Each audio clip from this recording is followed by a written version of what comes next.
دایی یه فرصت خوب حالا پشت مدافع خداداد عزیزی توی دروازه گل برای ایران خداداد عزیزی باز هم روی زمین گشت سردار آزمون به توی دروازه سردار آزمون گل به نام آزمون برای ایران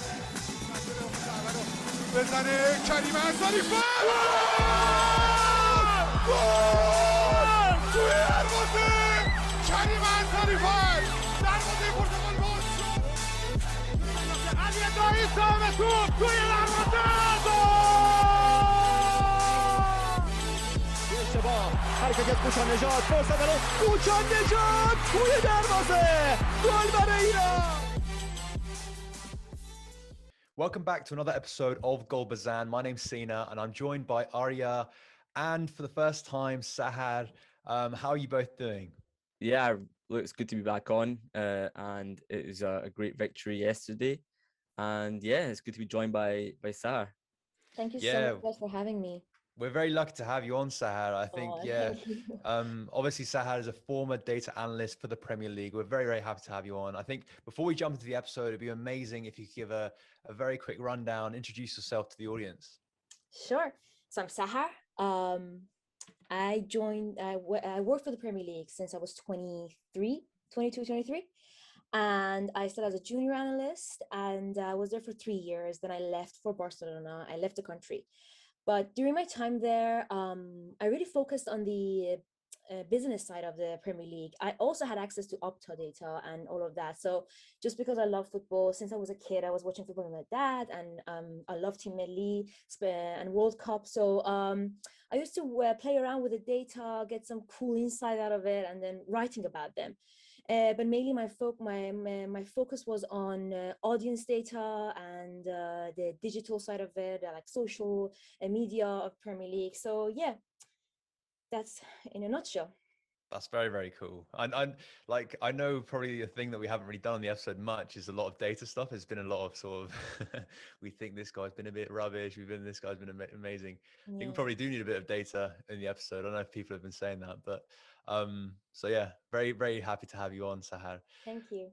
So in today's episode, we'll be analyzing the Iran versus UAE match, which ended 1-0 to Team Melli. So 3 points and also a possible 9 points out of 9 in Group A. The goal coming from Mehdi Taremi, assisted by Sardar, Azmoun. And next, we'll also preview the long-awaited Iran versus South Korea match to be played on Tuesday. And it is Tuesday. I made a mistake in the last match, in the last podcast. I said Thursday. I said Tuesday when it was actually on Thursday. So this one is actually Tuesday, I promise you. And it says, as of the stadium in Tehran. I don't think we've played in Tehran for a while. Have we, Arya? We played in like Qatar. No. Well, we've not had fans in the stadium for a long time. Yeah. So I think the last time was against Cambodia a long time. And that was the last time we had female supporters in the stadium. So... And we'll have them again this time around, which is fantastic. Yeah, it'd be good to be on like home turf, I guess, finally. And we'll also have a short segment with Steve Hahn, Korean football journalist for goal.com. Very, very happy to have him on as well. So I think it'd be best to just jump in, I guess. So firstly, Sahar, I'll start with you. On the lineup, were you satisfied with those who started? Obviously, we talked a bit on the previous episode about the possible lineup. Were you satisfied with who started? So yeah, I was. I mean, it was very similar to, I think it was the same as our Iraq game. But I personally think that it should have been more like the substitute should have been sooner into the game. But the starting 11 was good. What about you, Arya? What do you think? Well, look, I mean, he went with a bit of the same in the last game. We had the same lineup, a bit of consistency, which is always good for the national team. It's quite rare that our national team has the same lineup back to back, in 2 games. So it's good that we were able to do that and have the same player starting. And also giving players like Noor Afghan a second chance at left back, a young player who's come back into the national team, having been out for a long time. It's good to see him performing at a high level against good opposition. And also, Moharami, a player who, maybe people are saying he shouldn't be starting. Maybe they want Alireza Jahanbakhsh back, but had a fantastic game yesterday against UAE. So it's good to see that our defense is doing so well, not conceding any goals so far in the qualification final round. So, going off the periphery, everything looks good, and the lineup was satisfying overall. Yeah, I completely agree. I think Nur Afghan, it was a very, very good test for him. I think a very valuable sort of, I know he got subbed off. I don't know how many minutes he played precisely, but it was a very good test for him. I think it'd be a very good experience for him because it was, the opposition was fairly good in UAE. I want to focus before we move on to specific, positions into the field. I want to focus on Alireza Jahanbakhsh when, obviously he started. What did you kind of make of his performance, Sahar? Well, he didn't perform as well as he did in Iraq game, and I personally think it's because at his club Feyenoord he has been a sub for 2 times now, so he's been on a bench, and I think mentally that really sort of impacted him, and that's why maybe he didn't perform as well as he did in Iraq game. So that's my take. I mean, they're all professionals and playing in big teams, but in this game, I think that was one of the reasons he wasn't really doing his best performance. Yeah, it is a bit of a shame with Jahanbakhsh because we know how much quality he has, but he is quite, he does have those hit and miss sort of games. You don't really know which sort of Alireza is going to turn up, and that's the most frustrating thing, I think, because we know how much quality he has. I don't know, what did you make of Arya? Yeah, Javanbakhsh had a bad game. Simple as that. He struggled to find himself in the positions on the pitch that you expect him to perform. As a winger, you're always expecting someone like him to create chances and be able to provide Taremi and Azmoun with the goal scoring opportunities. However, that was very much the case that Taremi and Azmoun had to do it themselves, and that's not good enough. When Taremi and Azmoun have to do it themselves, it makes it very bad for the team as a whole, because your only option to create chances is your strikers, which is not what you want. You want your midfielders, your wingers to be doing that, and he wasn't. So it's a shame because I do expect a lot more from him, and he was fantastic against Iraq. But we want consistency as a captain. We want consistency, and also we want someone who's willing to be a bit of a risk taker in the national team, and be able to provide everyone in the team with a lift for 90 minutes, which he just didn't do. It didn't do. Simple as that. And we expect more from him. But I'm sure he'll go back and he'll improve those mistakes. I'm gonna add something here. I would say the same thing about Sardar Azmoun as well. I mean, he wasn't at his best either. I mean, and again, I'm gonna go to that the mentality when he was sent off at Zenit and then his team lost. So I think he wasn't himself at all, because we had so many good chances, but nothing happened. Taremi got red carded as well in the club, but he came back, and that mentality is there. I guess it's obviously it's very different for different players how they react to those sort of things. But one scored, one missed a penalty. So I think, obviously we'll talk about the two strikers in a bit, but I think moving on to the midfielders, so Ezzatullahi, Nourallahi, and Amiri, what did you make of their performance, Sahar? I think Ezzatullahi has proven himself so many times. He's a great midfielder, and he's quite underrated. Nobody really talks about him. Amiri as well, a good playmaker and player maker, and Nourallahi. I'm not too sure about that. I didn't really see him in the game. I mean, for like Vahid Amiri, you would see that you could see him a lot. His name would have been was said by the commentator as well, but Nourallahi wasn't there. So I don't know. Maybe that's my opinion, but I would like to see what you say, Arya. Yeah, no, I totally agree. Look, Nourallahi, he's not a good creative player. As simple as that. As a midfielder, he's a very good box-to-box player. He does help out defensively, and he does work very hard. And I think one of the reasons why Sahar is saying that is because he doesn't stand out as a player. You know, he doesn't do that. He doesn't stand out as a creative, but he does do the dirty work. And as a number 8 in a 4-4-2 in the place that he's playing on the pitch, that's kind of what you want from him. You know, you don't want him to be so expansive, but sometimes, like some of the fans were saying on the Twitter space, you want that creativity, and against a team like UAE, against a team like Syria or Lebanon, these teams are weak. Like, you know, we can't go into these games and be passive and try to just, you know, get a result. And as much as it was fantastic that we got the win, which is good, we still have to go out there and try and attack the game. And someone like Nurullahi, who is like, he does something fantastic on the pitch and then he loses the ball in a key area of the pitch, and you're scratching your head thinking, like, a guy like him, what happened to him 5 years ago when he was so good, he was scoring goals, and where is that progress now in his career? Where is that gone? You know, he stayed in Persepolis for too long. You know, he stayed there for too long, and he didn't take the chance to go to Europe, and this is what it's become. This is the result of him as a footballer.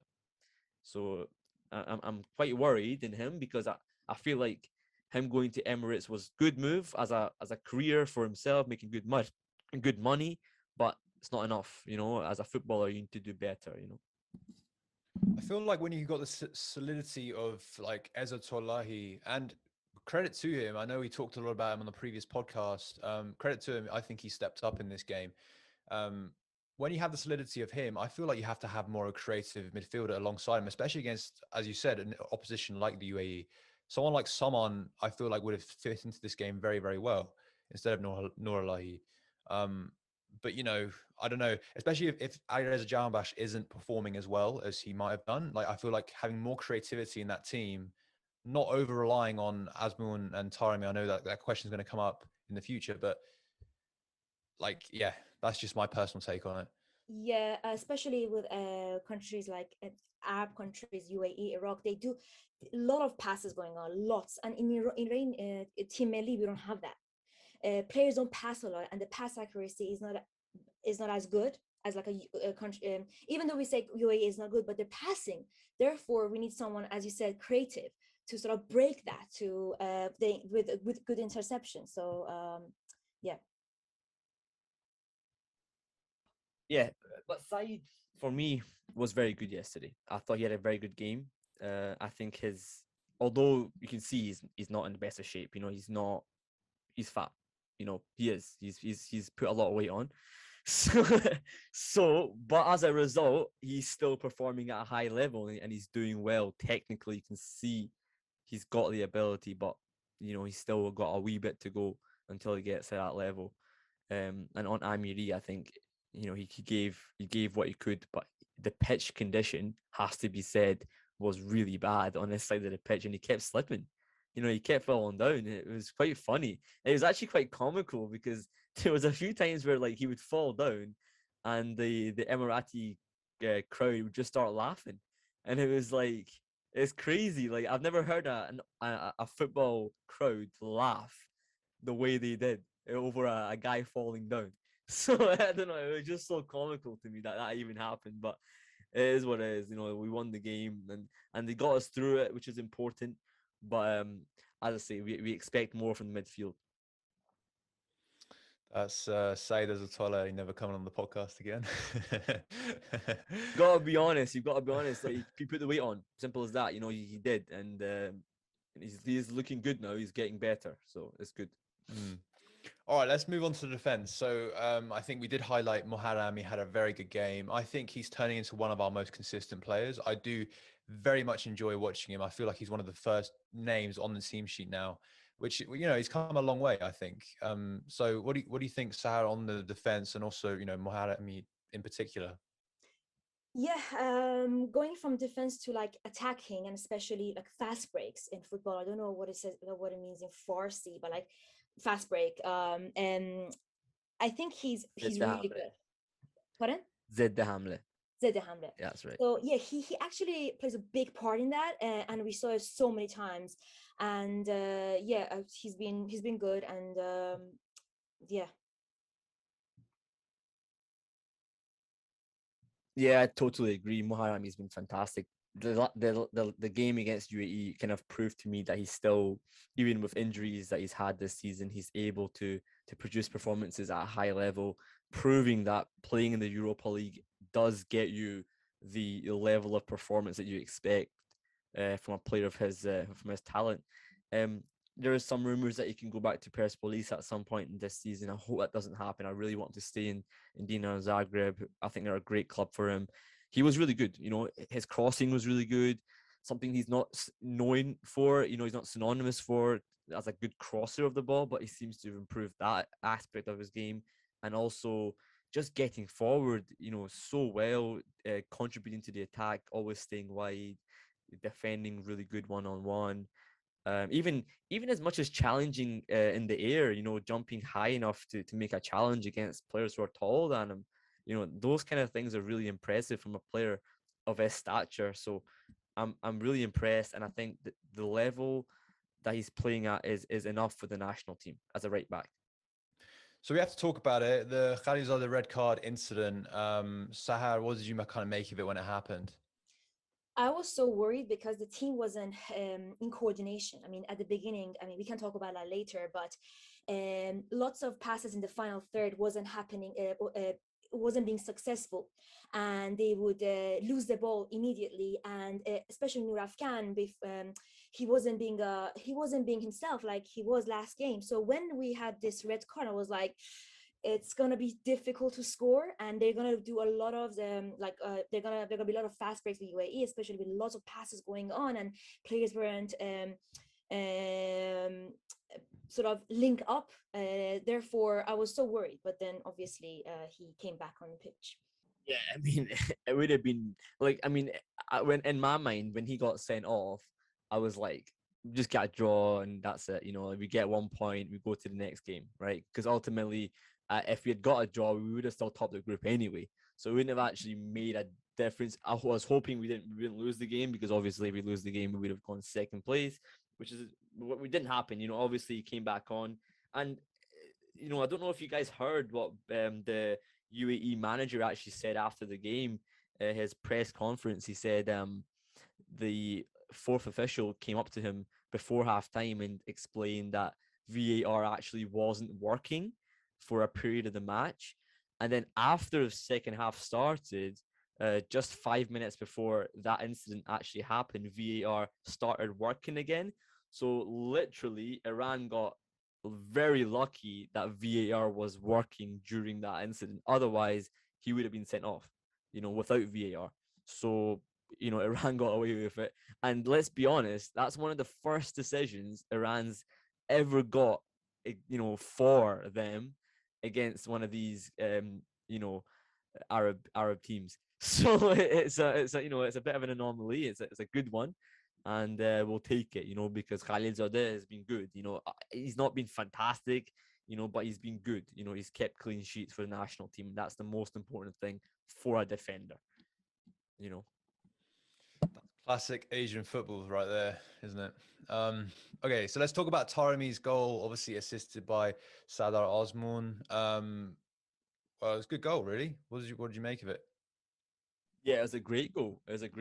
Unbelievable. And that's what Iran needed. And then that's kind of what Iran's doing just now when they're scoring goals. It's a bit of magic. It's a bit of creativity. It's a bit of imagination that comes from these star players. It doesn't come from, a simple cross or a simple set piece. The goals that we're scoring are very imaginative. They're very creative. And that goal was just unbelievable. Azmoun Taremi, the way they link up, they're, as I think Bobak said on one of the podcasts, I don't know if you remember, he mentioned that, is it possible that Azmoun and Taremi are two of the best strikers that play together in the world? How many strikers do you know that are a partnership and that play that good and have that much goal scoring or assists between them? There really isn't that many, like, in the world. It's a really interesting question. And then, the other question that I've got on that, and Sarah, you can even comment on it, is, the whole question of Ali Dai and Azizi. Once upon a time, we would have said that they're probably two of the best strikers Iran have ever produced as strikers, as a partnership. In my opinion, and maybe I wasn't born then to know, I'm only 24 years old, but as a 24-year-old, even, I still believe that those two, Azmoun and Taremi, are two of the best strikers we've had as a partnership ever. If I'm being honest with you, I mean, the goal scoring record just proves it. No, I agree. I wasn't born. I mean, when Khoda Azizi and they were playing, I was very young, and yeah, as well. But yeah, yeah, they remind me of. Is it bad to say Harry Kane and Son? It's like that kind of a partnership. I mean, yes, but I think am I on mute? No, I'm not. No, I completely agree, because look at this. Like, Azmoun and Taremi are ultimately both number nines, and how many times do you see number nines actually linking up? Normally, if you have a partnership, let's go to like Inter Milan, and you have Lukaku and Lautaro Martinez of last season. They're not two natural number nine. One of them is, Lukaku is, but Martinez is more like he's a bit of a second striker. He can move around. He's a bit more mobile. Azmoun Taremi are very kind of, they're up there. They don't really go anywhere else on the pitch, and the way they link up is unbelievable. We have two of the best strikers in the world. I've said it so many times in the podcast, I kind of feel like a broken record, but it is true. And yes, they didn't have a great game. They didn't have a great game. They had a bad game against UAE by their standards, but they scored a fantastic goal. And ultimately, that's what counts at this level, is can you take your chances when it matters? Taremi had a fantastic second half. Unbelievable. I mean, the way he's able to carry the team, the way he's leading the team now. I said on the live Twitter space, on a human level, he's changed so much, Taremi, since moving to Porto. I think Champions League football has been such a blessing to him as a footballer, because he's able to now use that to be a leader in the national team, which is something I never expected from Taremi. I never expected him to be a leader in the national team, but he is now.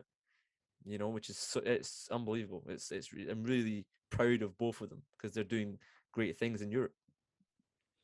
Yeah, I think that game really solidified to me that he might even be like our best player at the moment. I think in my mind, like before it was probably Azmoun, or like maybe a few seasons ago Javanbakhsh, but now in my mind it's solidified that he is probably our best player. It's quite interesting as well, because we got a question in from Hakan Manesh 1378 on Twitter, who said, "Are we relying too much on Azmoun and Taremi?" It's a very, very good question. Yes, and that goes back to one of your first questions about Jahanbakhsh.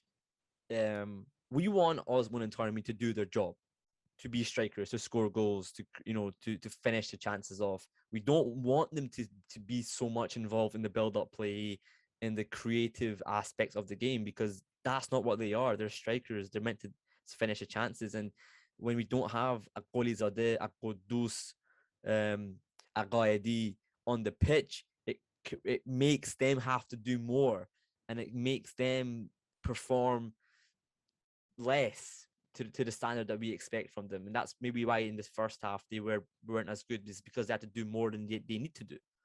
And Jahanbakhsh wasn't pulling his weight. He wasn't.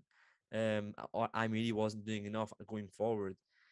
So, but when you have a guy like Khalilzadeh who came on at halftime, it completely changed the dynamic of the game. They looked a lot more comfortable being up there. They were linking up with Qualifiers. Even Jahanbakhsh got a shot on target in the game, so it was better in that sense. I also think that Nur Afgan was was a starting 11 in Iraq game, and then he was again starting 11. But I would have said that it would have been better if Nur Afgan was on bench, and then he had another person for us starting 11, because they're young, they're still in Iran, like Iran Premier League, and I think because he performed so well. And I think that's one of the reasons the second game he kind of lost himself, and you could see that. And I think it would have been better if he was off the pitch. I mean, he wasn't starting 11, and then Khalilzadeh was starting 11. Yeah, Especially having someone like Saman Ghoddos playing for the Premier League. I don't know why Scottish decided to keep him on the bench as well. But yeah, we can come back to a Scottish later. Good point, because a lot of people want Ghoddos to start. As you say, he's a Premier League player. He plays for Brentford. He's doing good things in the Carabao Cup and all that. Your point on Noor Afghan is quite valid. I think you could have easily put like Vahid Amiri at left back, which he did do it at half time, and they maybe even played at Khalilzadeh or Ghoddos in those wide areas. I think the issue with Ghoddos now is so much to the point where he's such a good player. He's such a creative player. It's kind of hard to fit him into the team. I don't mean that in a bad way. I mean, it's almost as if like you want him to play, but at the same time, you kind of can't play him because he does things that are great, but he also doesn't have that defensive output the way a Nurullahi or a Vahid Amiri does. So it might kill the balance of the team a little bit, but you want him as well at the same time because it gives you that creativity. So it's a bit of a dilemma for Skocic, but it's a choice that he's making, and he's winning matches, so you can't really go against his decision, but it is what it is. We have to kind of accept it.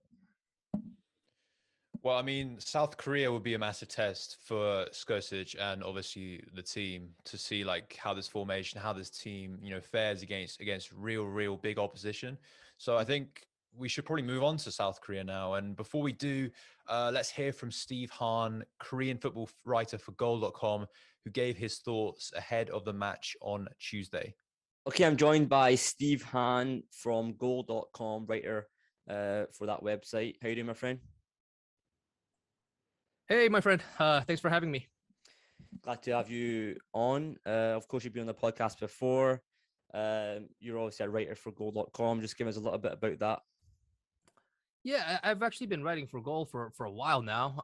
This is starting 2008. I've been working for Goal, and wow, I can't believe it's already been 13 years. Really, this really just went by like it's like 13 months almost. But anyway, I just do a lot of stuff for Goal, especially for the Korean edition. Mostly, I write about the Korean players based in Europe and also abroad. That's sort of like my main work, and also cover a bit of MLS as well because I'm in the US a lot.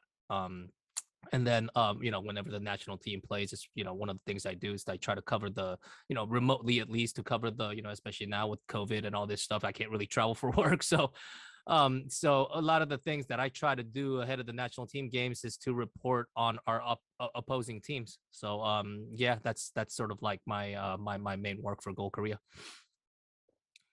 Fantastic. Okay, obviously Tuesday is a game against Iran. You can see a big rival. If we played you guys in the last qualification for the World Cup, I was saying in the podcast, there's a lot of bite about the game. There was always a little bit of back and forth. What's changed from that South Korea team now since that last qualification? Since the last qualification, I mean, obviously the biggest thing is there has been a coaching change. It's kind of weird from an Iranian perspective, I guess, because when Iran played Korea in qualifying for 2018 World Cup, by the time, I mean, when Korea played Iran in Tehran, we had Uli Stilicke as the head coach, and by the time Iran came back to Seoul to play Korea, we had a different coach. It was a domestic manager, Shin Tae-yong, and now it's the Portuguese manager, Paulo Bento. He's trying to instill a bit of a different style of football for Korea. It's but that's not to say that Korea didn't try to play this way before. He's trying to encourage Korean players to play in a way that's a bit more organized in terms of going forward. Trying to play the ball out of the back. Sort of giving a structure to the way the Korea builds the attack. And obviously a lot of the Korean players, especially the defenders, many of them aren't used to playing that way. So there has been a lot of growing pain there. I mean, many people actually believe that this is the kind of football that's never going to work with Korea, but we'll only have to wait and find out if that's true. But yeah, that's sort of been the dilemma with Paulo Bento. There have certainly been games when Korea played really well. And I do think that, as tough as it was against Syria, Korea winning 2-1, but parts of that game, Korea actually looked really good. And in other parts of the same game, they didn't look so good. Defensively, they were a little shaky as well. And going forward, they created a lot of chances, and that's what you want to see at home. So in terms of that, I think the criticism is quite heavy right now on the national team because of how tough it has been to win these last two games, and especially failing to beat Iraq in the first game was a bit of a heartbreak as well. But 7 points from home out of 9, not the worst result, obviously. Have 5 points ahead of third place. They're in a pretty decent situation, I guess. But this game at the Azadi is obviously it's going to be a big one, because you lose this game, it sort of becomes a brand new ball game in terms of winning the first 2 places, and if you win it, it's certainly the best case scenario for Korea. Yeah, definitely. Of course, you're speaking about the results they've had, 0-0 against Iraq, 1-0 win against Lebanon, and of course the 2-1 victory against Syria recently. Going from those matches into this game on Tuesday, how do you think the confidence of the team will be? How do you think they'll do line up, and what can we expect from them on Tuesday? In terms of the starting lineup, I think you can expect much of the. I'm not sure if I can say the same, but it's very similar to what you saw against Syria. Is probably the very similar lineup you're going to see in Tehran. Paulo Bento doesn't like making too many radical changes unless there's an injury, unless there's a factor that he has to take into account in terms of the player's health or whatever. But you're going to see much in Korea, I think. But Paulo Bento did mention after the game against Syria that this is going to be a bit of a different game, because obviously, it's going to be a first away game for Korea in this qualification phase as well. And, it's obviously the strongest team in the group you're playing that Korea is playing against this time around. I'm kind of curious myself to see how Korea will play this game, because a lot of these games, ever since Paulo Bento has taken charge, Korea tried to play in a way that they remain in control of the game. You know what I mean? They try to remain in control of the game, starting from the back to front. They try to build the game from back to front, and then when they lose the ball, they try to press immediately. They try to play a very attack-minded, aggressive kind of game. We'll see if they can do that against Iran in Tehran. Obviously, I believe the last competitive game Iran lost at home was back in 2012 or something like that, which is immensely impressive. So we're just gonna have to wait and see. I do think that the fact that it won't be they won't be playing in front of a full capacity in terms of the crowd for the Iranians. I do think that will work to Korea's advantage, but how much of a factor that will be, I'm honestly not sure, because they did play in front of an empty stadium, an empty stand in North Korea as well, and I believe in Lebanon in the previous phase of qualifying too, but the results haven't really turned out in Korea's favor, so we'll see. Yeah, for sure. And on that, then, what is your prediction for the match? I do have my own podcast in Korean that I host, and on that podcast I did predict a very tightly contested but a 1-0 win for Korea, but that was just to make myself feel better a little bit, to be honest with you. And I do think that this game, it'll be a pretty open game in terms of what kind of result we can get from this game. I do think it'll be a very tight game in terms of how the game will be played, as any game against Iran for Korea. But I think anything's possible, from a 1-0 win to a very convincing win for Iran, like a 2-0 win or something like that for Iran as well. I do think that Iran, they have to be favored. They've been the better team so far in qualifying. They've been a better team than Korea over the last decade as well. I'm going to have to admit that as well. And, Iran, they've got players up front. I mean, when we talk about Korea, we all like to talk about Son Heung-min, who has been a fabulous player for Tottenham Hotspur. But, with Iran, you have Sardar Azmoun, who has been the top scorer in Russia. You do have Mehdi Taremi, who was the top scorer in Portugal. And you also have Jahanbakhsh, who has been a top scorer in Dutch league. And those are 3 very competitive leagues in Europe. And, when you combine that with the fact that those guys can actually play as a team, and at the back, they have a very good defensive team, that I was actually quite surprised that, because I was predicting, if Carlos Queiroz leaves Iran, they won't be the same defensive team that they were. But they still look like the same defensively solid team that I've been seeing over the last decade. So that's quite impressive. And ever since with Skocic, it seems like they've been a better team going forward as well, which is what makes it that much more impressive. So if I have to pick a team that's favored to win this game, the objective part of me says it'll have to be Iran. But it's going to be a tight game, and I'm actually quite excited, and I'm looking forward to it. Yeah. I would wish you luck, but obviously, I want my team to win. So I appreciate the time, Steve. Hopefully, we can speak again for the next game we play in Seoul. And yeah, take care. Appreciate it. Thank you. Best of luck to you guys. All the best. All right, let's talk about Iran, South Korea being played in the Azadi Arena. So how can we expect the team to line up, Arya? I don't think there'll be a lot of changes made in this game. I think there's a couple of changes that Sahar I mentioned. I think Noor Afghan will probably come off for this game. I don't expect him to start left back. I would expect there to maybe be a change in the wide areas. Maybe Vaidai, when he goes to left back, maybe you bring on Khalilzadeh on the wide right position. Maybe you're shifting Javanbakhsh to wide left. I would not expect Godus to start this game, if I'm being perfectly honest with you. I just don't think he will. However, he maybe would come on at halftime or in the second half. I don't really see many changes. We've got a couple of fan questions we'll come to it later on. People are saying, should Majid Hosseini start for Khalilzadeh? Personally, I don't think Kanani is going to get benched. I think Kanani had a fantastic game against UAE, just to mention that. I thought he was really good. But I don't think Majid will start. And I just think it's a bit of a shame because he's a young player. But I don't really think that it's going to be many changes.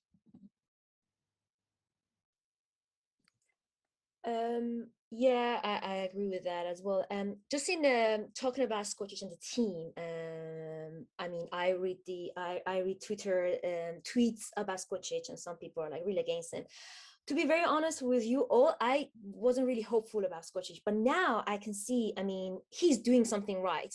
And what lacks is that not a lot of training, as well as lots of weak passes, like as in not weak, but I mean unsuccessful passes. And that's just because the team has to come together, and they haven't played for a long time. They don't know each other as much, and a lot of more training is needed. But in Escoch's defense, I think he, for example, in the first half, he with the Noor Afghan Gholizadeh, the sub, he saw that and he made a change, and it really affected the performance. So I think he's doing the best he can, and I'm sure that with South Korea we're gonna do much better.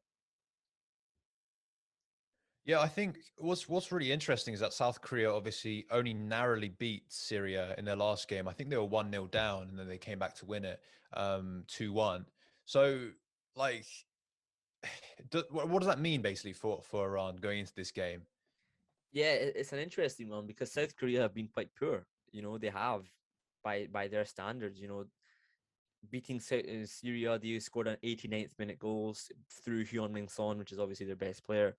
I'm expecting a tough game though, even though it's at home, even though there'll be fans in the stadium. I think there'll be roughly about 5,000 fans in the stadium. I still expect a tough game. I expect an opponent that's not going to be the pushover that Iraq was, the pushover that maybe even Syria was. And I don't think they're going to give us that many chances that UAE gave us. But I also feel like we can beat them. I feel like the quality of our team is a level where we've got enough going forward. I don't think they can deal with Azmoun Taremi if we create chances for them. I don't think South Korea have a good enough defense to counteract that. And on everything else, I really don't think that our defense is that weak to the point where we can't keep out a Hyun-Min Son, for example. I think we would be comfortable with him, if we have to. The real issue for me is the midfield. I think South Korea have a decent midfield. They've got some good young players. And if we don't keep the ball well. We give the ball away too much in bad areas of the pitch, which we did do a couple of times against Emirates. It could cost us some issues. I believe that we'll get a win, but we'll come to predictions in a minute. But just to point it out, there are no games for the Porto or final or for Jahanbakhsh and Taremi, as well as the game is in Azadi. So these are really important as well to take into account. So that's why I'm confident that we're gonna perform better than how we did yesterday, Thursday. So what are the sort of key things to victory in this game? Obviously, we talked a little bit about the change of lineup, maybe, and you talked about the midfield. Is there anything else? Yes. For me, the most important thing is the team work hard, like really genuinely knuckle down and work hard. Some of the guys on the Twitter space were pointing out sometimes they were getting a little bit lazy and they were being a little bit overconfident, and they were trying a little fancy flicks and all the tricks and all that. Just work hard and actually try to win the game. That's the most important thing, because if Iran do that, I don't feel like South Korea have the capacity to deal with us, because I feel like we have some good young players with good energy, good capacity to really run for 90 minutes. I don't think South Korea have that, in my personal opinion. And if we do produce that level of energy for a long time during the game, I think we can blow past South Korea as far as I'm concerned. But you can't underestimate the South Koreans, Yeah, for sure. All right, let's talk about predictions. Sahar, what do you think the game will end in? 2-1 Iran. Okay. What about you, Arya? Yeah, I mean, that would be interesting if we can see the goal for the first time. I would not be surprised though with the quality they have going forward. I believe it will be a low scoring game. I think it's going to be a 1-0 to Iran. Maybe a 1-1, depending on, if we make any more defensive mistakes or give the ball away in bad areas of the pitch. As I said, but I believe 1-0 victory. I agree with you, Arya. I think probably 1-0, and if there's a defensive mistake, Heung-min Son will take full advantage. Yeah. Like he is so prolific. He's probably the most prolific finisher in the Premier League, I would say. Thing is, like, there's a lot of tension going into this game because obviously in the Carlos Queiroz era, there was so much rivalry between Iran and South Korea. There was always that kind of bite about these matches, that there's always a little bit about it, and there's going to be a red card here and there. You never know. So I'm expecting something to go down on Tuesday, So let's just be a little bit, careful, because we have some players like Khalilzadeh, like Noor Afghan, who are prepared to go in for a tackle, and the South Koreans are no slouches either. So it's going to be a bit of an interesting game. I think it will be a feisty affair. Yeah, for sure. So before we wrap it up, let's go to the fan questions, Arya. Yeah, one sec. One sec. Hold on. My phone just switched off. Oh no. All right. Okay. Yeah. Fan questions. We'll go with the first one with one of our guys, Arya Hadi. He asks, who should the midfield partnership be against South Korea? Sarah, do you want to take that one? Midfield. Yeah, the partnership. They were really, yeah, because Bahrain game when Skoji brought Qudus in, it was amazing. I mean, Amir went to the right side of the pitch, and just like they were really good together. Yeah, I would agree. I think I'd like to see a 3-man midfield, with Said sitting deepest and Qudus and Amir either side. Yeah, I meant to too, but of course, yeah. I think that the problem with that I think was kind of discussed well in our Twitter spaces. Again, I'm bringing this up again, is if you do that, you kind of have to play Taremi the wide left, which I don't know if it's it's what you want to do, especially when we have a guy of his quality. But I can see why, because Qudus he's such a good player, you know, and it'd be so hard to like bench him again when we kind of need him in this game. But if you put Vahid Amir on that side, like he's got the work rate to be able to keep up if Taremi goes in and supports Azmoun. Yeah, I think it works. You would think. Yeah. You know, it worked under Khalilzadeh for sure, but as I said, Taremi's changed as a player. He's not the same player he was under Khalilzadeh. So we'll see. Okay, next fan question comes from at all the terrain. He says Shoja has been reckless and rough every game. You know, I think essentially he's asking. I think we even got another question regarding him as well. From at Kai 2004. He asks, obviously, should Hosseini start over Shoja? You know, he says an unpopular opinion. It's a popular opinion to me, because I'd love Mahdi to start. You know what I mean? I can see where he's coming from. Like, he is right. Khalilzadeh was going in for some reckless challenges. Obviously, he got sent off and he got like VAR overruled it, but he is pretty reckless. If you actually do watch his challenges, and against maybe an opposition like South Korea, maybe it might be too risky, you know. I get where he's coming from. However, I don't think Hosseini's had the minutes under his belt to start a game like South Korea. Next question we have is from at Shadow Babo. He asks, why is Jahanbakhsh always playing? And are you satisfied with how he plays? Oh, that's a difficult question. He's the captain. I mean, we've got a few leaders in the team though. Like, I feel like the captaincy might not mean that much, because there are other players that can take up the armband. I think for Skocic, it's better to play him rather than not play him, because if he's at his best, he is probably one of the top 3 players in the team comfortably. But it's the inconsistency that Skocic can't even. He's not the one that can call that. So I think it's very difficult for him when it comes to this sort of decision. Yeah, I agree. Sahar? I think, the inconsistency as well, but obviously he's a captain, and also we, as you said, we have got quite good leaders, but he should be substituted when he's not performing well, like the other game, and I mean Thursday game. So if we do that, it's fine to start with him. Obviously he's a captain.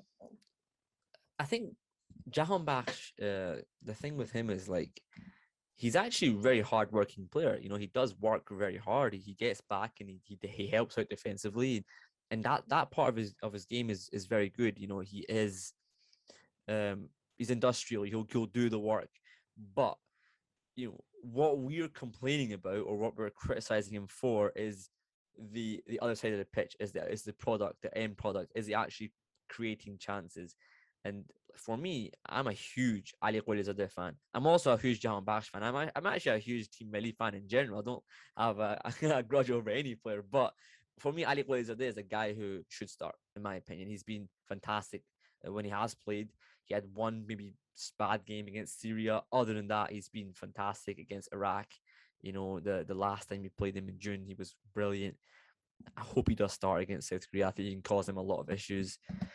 But we'll see.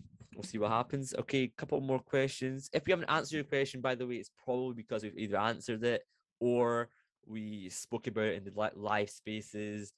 And if you don't answer your question, you can also ask it in the live spaces when it comes up before the game against South Korea. One more question. We got a question comes from Persian Lion 80 on PersianFootball.com, the forum. He asks, why didn't we see Qaedi come on in the last game? Well, Qaedi is a striker. I don't think we needed him. I mean, Taremi and Azmoun were there. Yeah, I would agree. You know, we needed to win the game. I don't think he's needed. I mean, he wasn't needed, but he could be a good sub. I mean, like at the beginning, like minutes, let's say 57, 58. But when we have Sahar or Azmoun duo, I mean, Yeah, I mean, he can't replace either the front two strikers. I mean, the only ones he could maybe come on as a like he could maybe try play out wide, but it's not really like his sort of position. So like either he tries to add different versatility to his game where he can play out wide and supports, but even then, like you're competing with Khalilzadeh, you're competing with Torabi. I mean, I think he's a quality player. Don't get me wrong. I really like him. His time will definitely come, but you can't like displace Azmoun and Taremi. The question I've got for you guys, myself, is actually regarding the goalkeepers. You know, for me, it's very clear that Bezan should be number one. I think it's very clear. You know, 5 clean sheets in a row now. Sorry, not 5 clean sheets in a row, but he's had a lot of clean sheets recently for the national team. What do you think is the reason why, in that regard, people are still wanting Albazadeh to start? Because I mean, I was on his profile on transfer market, and he's been doing so well, and I think he should get a chance, and he has proven himself so many times. I mean, he had. I followed him when he was in Marítimo in Portugal league, Premier League, and he really saved the team. So the reason they want to see him, because obviously I think it's also because he's Albazadeh's son, and it's like Albazadeh was one of the best goalkeepers of all time for Iran, and we want to see him in Team Melli, and personally I do like to see him as well. I mean, I think he's a very good goalkeeper. He should be given a chance. Yeah. What do you make of that, Sina? I mean, obviously, look, Bezan's not actually made any mistakes, so there's not like a reason to drop him. But do you think bringing Albazadeh in would either improve the team, or do you think it was just because? You know what I mean?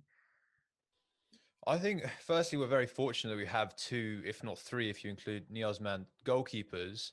And they're both, like, all 3 of them play in Europe, right? So it's very, very good competition. And he might have already improved the team if Bezan seeing, you know, Albazadeh challenging, he might improve his own game. I'm still on team Bezan because he offers more than Albazadeh going forward, if that makes sense. His placement when it comes to the counter attacks is really powerful, and it's helped us get a few goals in recent games. Albazadeh obviously doesn't have that as much as Bezan in his game. Nevertheless, he's a better shot stopper in my eyes. So it's difficult to weigh out. I think they're both quality, don't get me wrong. I can't remember who it was who commented on Twitter, but they mentioned that, you know, Albazadeh has that kind of fantastic passing range. He's a really good ball playing goalkeeper. Bezan, he's great with his hands. He can throw the ball really far. Different points of distribution. One of them with their feet, one of them with their hands. However, you know, there's a couple of times against UAE where under pressure, we're giving the ball away in tight areas, we're giving corners away, and it comes from passages of play within the goalkeeper's area. Maybe you could blame the defenders, maybe you can blame Bezan. In my opinion, I would like to see them getting alternate, you know, maybe a lot of one game he plays one game he plays other one. However, goalkeepers, we all know it's all about consistency, and it's not a position you want to chop and change too much. Maybe against Lebanon, for example, we'll play Albazadeh, for example, you know, maybe, but I just don't see it happening. And I think people just need to accept that Bezan is number one for now. Maybe he makes a big howler and, you know, Albazadeh comes in, but it is what it is. I think we'll see him be number one for next game. I think he has to be careful though. If he does make a mistake, the replacement is very, very easy. Yeah, his position is up for some grabs. Yeah, it's a very easy decision to make, I think. And he's made mistakes in the past, you know, not just for Team Melli, but in club football as well. So yeah, he's got it in him. He hasn't made any mistakes so far, you know, touch wood. So we'll stick by him. Wrap That's up, the end of fan questions? Yeah, that's it. All right, sweet. Well, thank you so much, Arya and Sahar, for joining me on this episode. And thanks again to Steve Hahn from goal.com for telling us all about South Korea. Don't forget, we'll have an article before the game on our website. And also, we're going to be doing a live Twitter Spaces before and after kickoff on Tuesday. Stay tuned and follow us on all social media and podcast platforms. Thank you again, Arya and Sahar, for joining me. And from me, Sina, I will see you later. Enjoy the game.